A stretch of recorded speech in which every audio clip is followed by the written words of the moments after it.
What if the weak old man everyone ignores is the most dangerous person in the building, without ever raising his voice?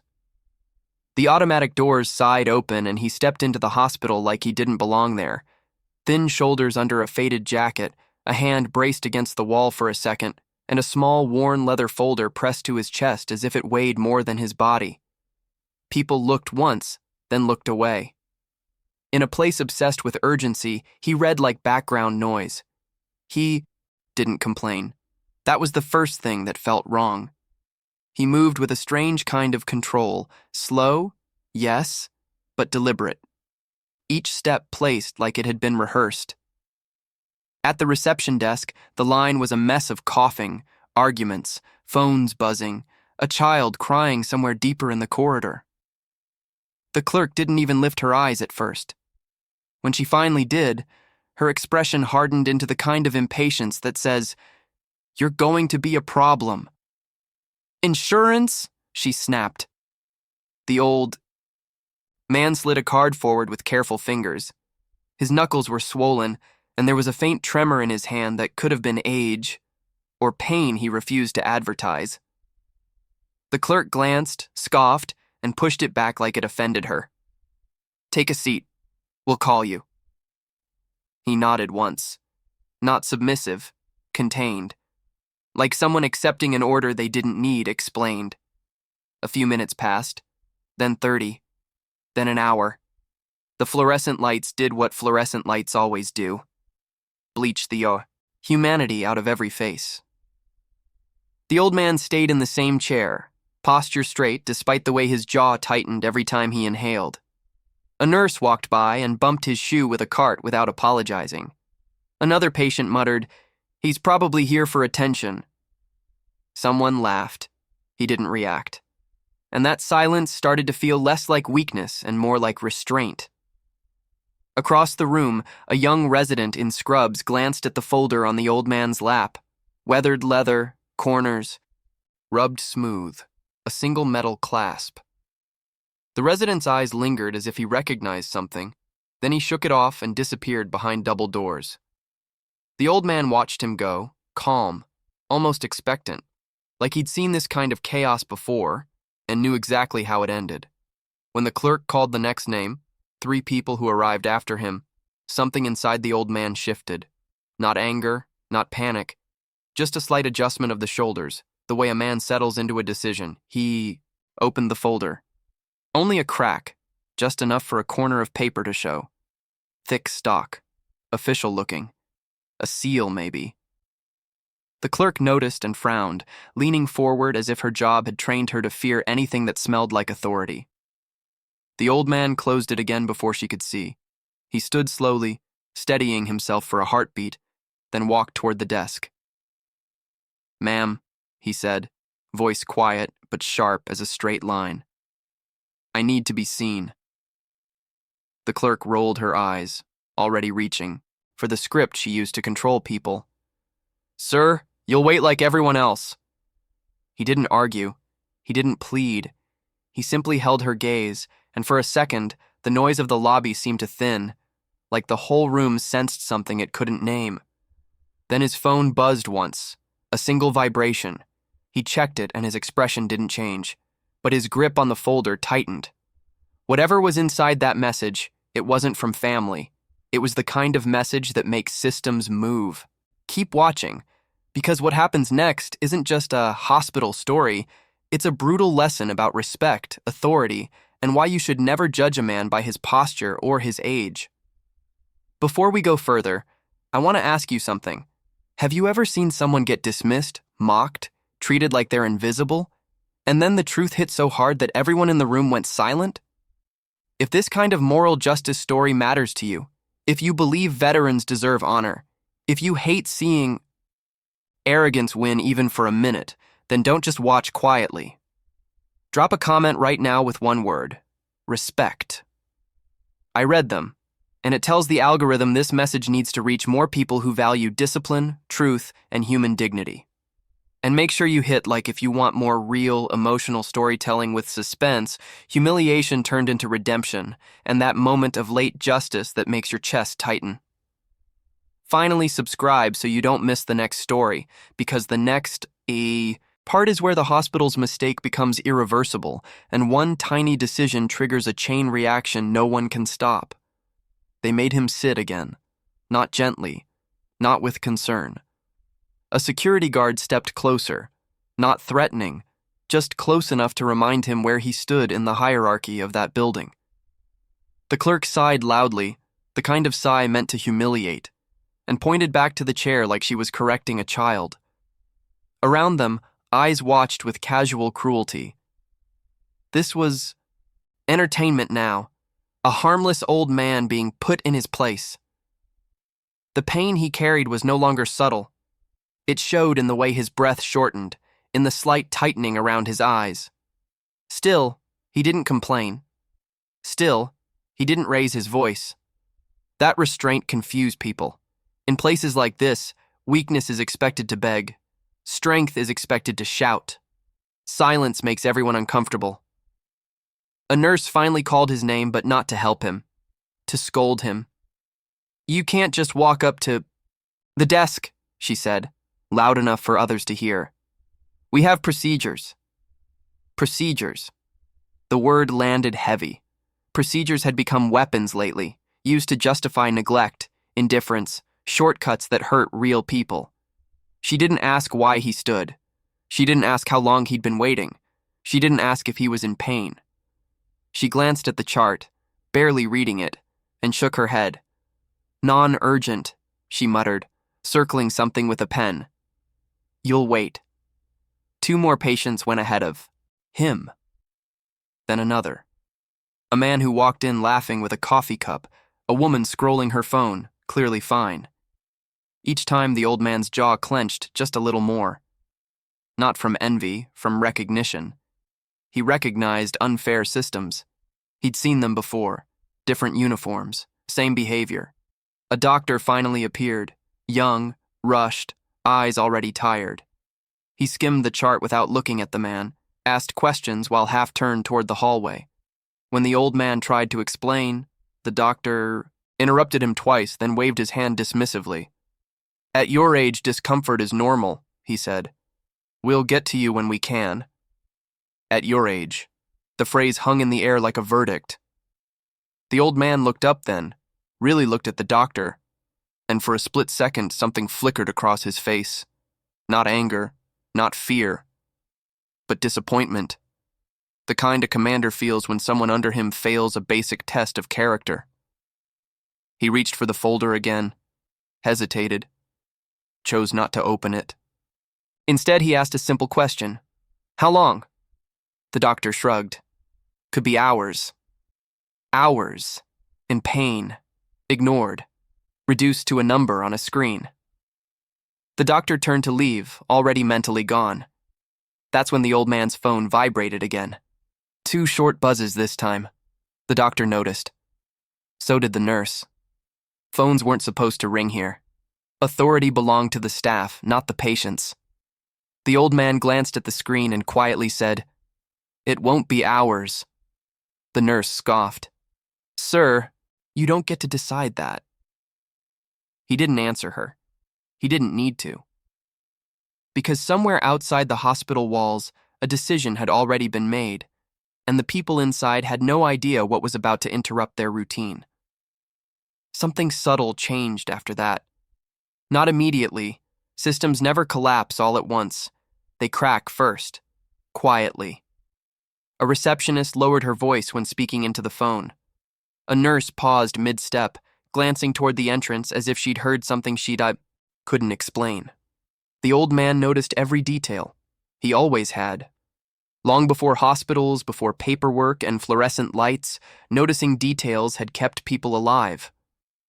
A junior staff member approached him with forced politeness, the kind that appears when doubt creeps in. "Sir, can I see that folder again?" she asked, eyes flicking to the worn leather as if it suddenly mattered. He didn't argue. He handed it over calmly. She opened it and froze. Not dramatically. Not enough for the room to notice. Just long enough for her pupils to widen, for her breathing to hitch, for the confidence in her posture to drain away. Inside were documents that didn't belong in a civilian hospital. Thick paper, formal language, dates that went back decades. A name printed in bold, his name, followed by titles that didn't fit the image of the man sitting quietly in front of her. She flipped one page, then another. Her hand trembled. I need to check something, she said quickly, already backing away, clutching the folder like it might explode. She didn't return it. She walked fast, too fast, straight toward an office marked Administration. The nurse at the desk watched her go, confused. What was that about? No answer. Minutes passed. Whispers spread, not among patients, but staff. A phone call made behind a closed door. A second call. Then a third. The old man sat exactly where he'd been told to sit, unmoving, eyes forward, as if waiting for a clock only he could see. A security guard shifted uncomfortably. He checked his radio. Static. Then a voice, low, controlled, asked for confirmation of a name. The guard repeated it, mispronouncing it slightly. The voice corrected him immediately. Silence followed. The guard swallowed. Across the lobby, the young resident from earlier reappeared, pale now. He stared at the old man openly this time, recognition dawning too late. That can't be him, he whispered to no one in particular. He retired decades ago. Retired, but not forgotten. The old man finally stood again, slow and steady. No one told him to sit back down this time. No one corrected him. The air felt heavier, like a storm rolling in before the first thunderclap. Outside, somewhere beyond concrete and glass, a sound began to rise.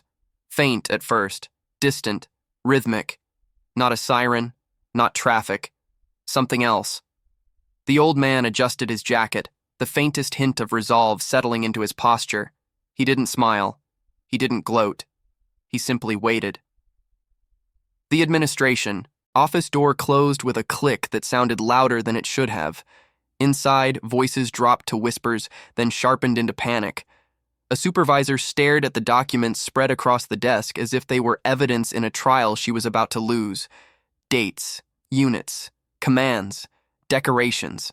A service number that didn't belong to history books. It belonged to classified briefings and quiet rooms where decisions carried consequences.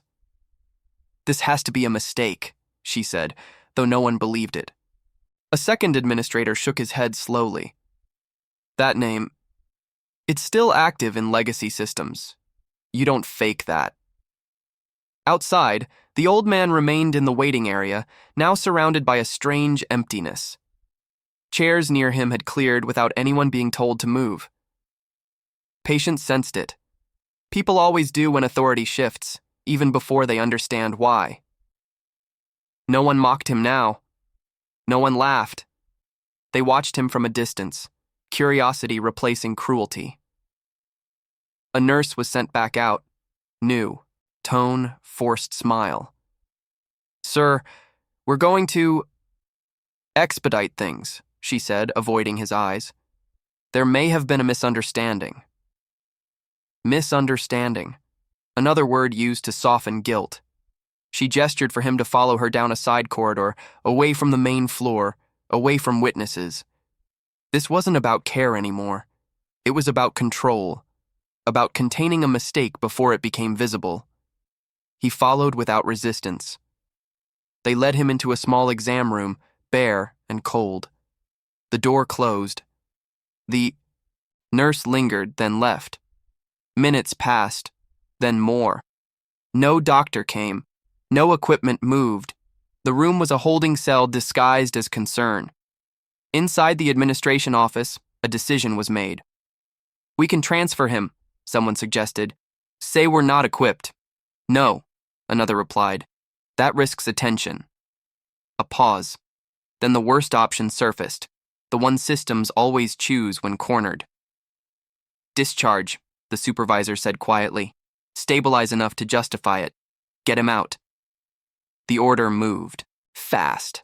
A form printed. A signature prepared. They would erase the problem by pushing it outside their walls, but they moved too slowly. In the hallway, a phone rang. Not a desk phone, a secure line, the kind that bypasses reception. The administrator answered and stood up so fast his chair fell backward. "Yes, sir," he said immediately. The voice on the other end didn't ask questions. It issued instructions, clear, precise, unmistakable. "Do not discharge him," the voice said. "Do not move him. And do not, under any circumstances, allow him to leave." The administrator's face drained of color. "May I ask who—" "You already know," the voice replied. "And you're already late." The call ended. At that exact moment, the low, rhythmic sound outside grew louder, no longer distant. Windows began to vibrate. Loose papers fluttered on desks. In the exam room, the old man closed his eyes for a brief second, as if acknowledging a signal only he could interpret. Whatever the hospital tried to bury was about to land directly on its roof. The first thing people noticed was the sound. Not shouting, not alarms, a deep, rhythmic thunder that didn't belong to the city.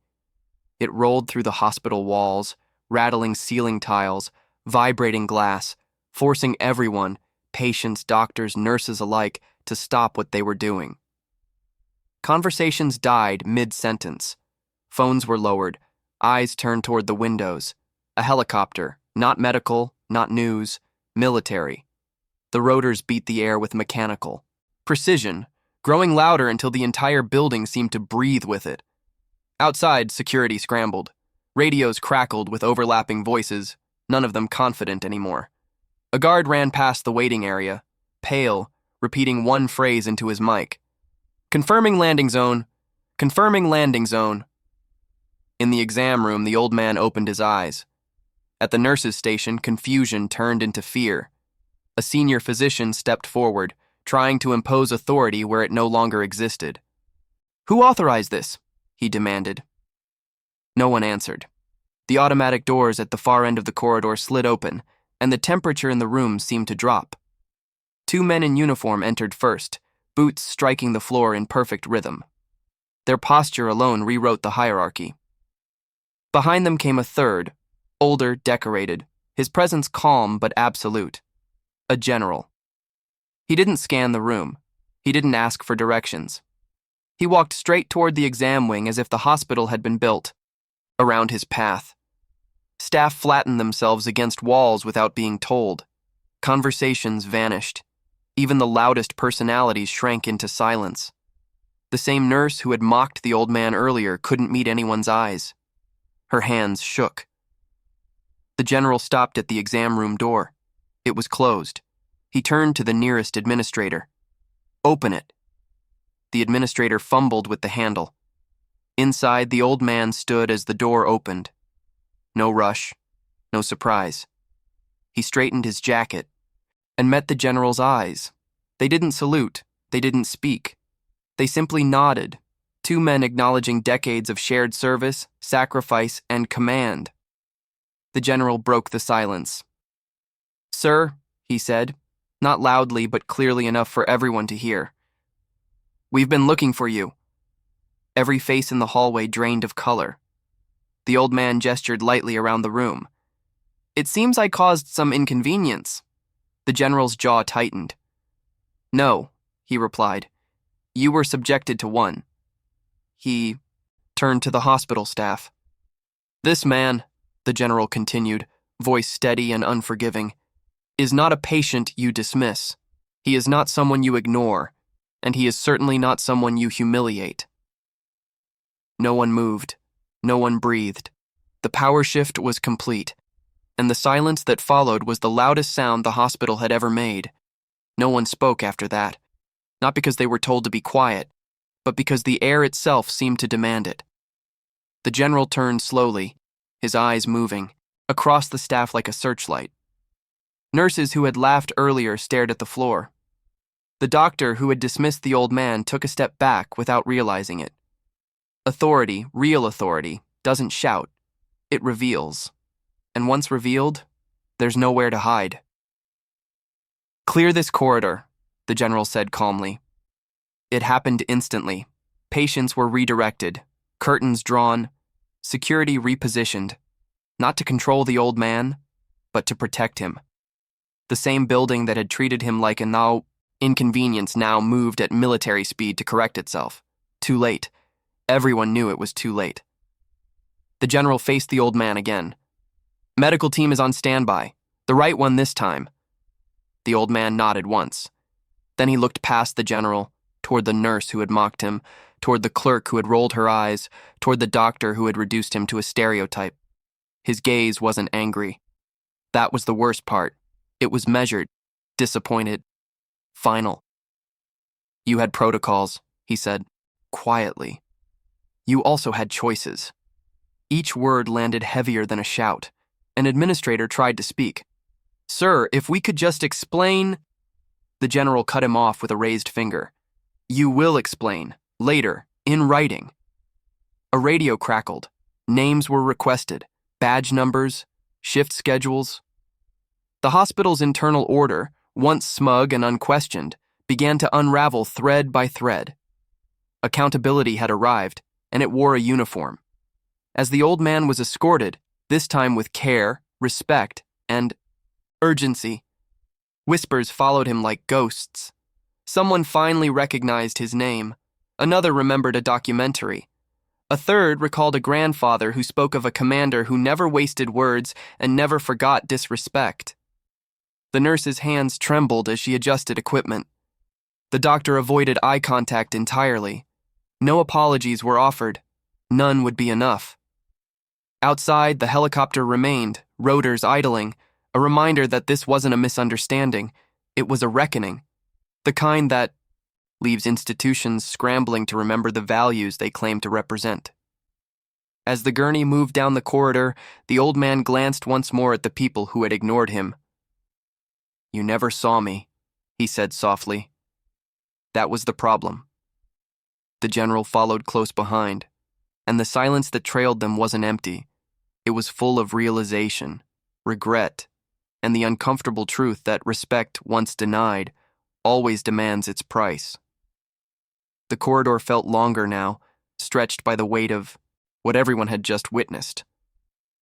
As the old man was moved with precision and care, the truth began to spread, not through official announcements, but through whispers heavy with awe and regret. A senior nurse finally broke down, recognizing the name she should have known all along. A supervisor remembered a training seminar, a warning once given. Some people carry rank you can't see. The general stopped near the nurse's station and turned, his voice calm but unyielding. "This hospital failed. Today," he said, "not because of resources, not because of pressure, but because respect was treated as optional." No one argued. No one could. The old man asked to stand for a moment. The medical staff froze, unsure, until the general nodded. He rose slowly, pain evident now, but his presence unchanged. Fragile on the outside, unbreakable within. He looked around one last time. "I didn't come here to be recognized," he said. "I came here because I needed help. That should have been enough." Those words cut deeper than any reprimand. Outside, the helicopter finally powered down, its blades slowing as if the moment itself had reached completion. The chaos was over. What remained was clarity. The illusion that appearance defines value had collapsed in front of everyone who watched. The old man was escorted toward proper care, not as a burden, not as a problem, but as a man whose past demanded respect and whose present deserved dignity. Behind him, the hospital stood exposed, stripped of excuses. For the spectators, the patients, the staff, the ones who had laughed or looked away, this wasn't just a story they witnessed. It was a lesson burned into memory. Never underestimate someone by what you see. Silence can hide power, and honor, once ignored, always returns to collect its due. If you stayed until the end, you already understand why this story hits so hard. Because it's not just about a hospital, it's about respect, honor, and what happens when people judge a human being by appearances. Now I want you to do one thing for me. Comment, "Respect was earned," if you believe no veteran, no elder, No man who carried sacrifice should ever be treated like he's invisible. That comment tells me you didn't just watch, you felt the lesson. And if this story made your blood boil before it made your chest tighten with satisfaction, hit the like button. It helps this channel reach more people who value discipline, justice, and true human dignity. Also, subscribe right now, because the next story is even more intense, and you don't want to miss the moment when arrogance collapses and the truth walks in. And before you go, watch the next video on your screen. It's waiting for you, and it delivers the same kind of moral shock, late justice, and unforgettable respect.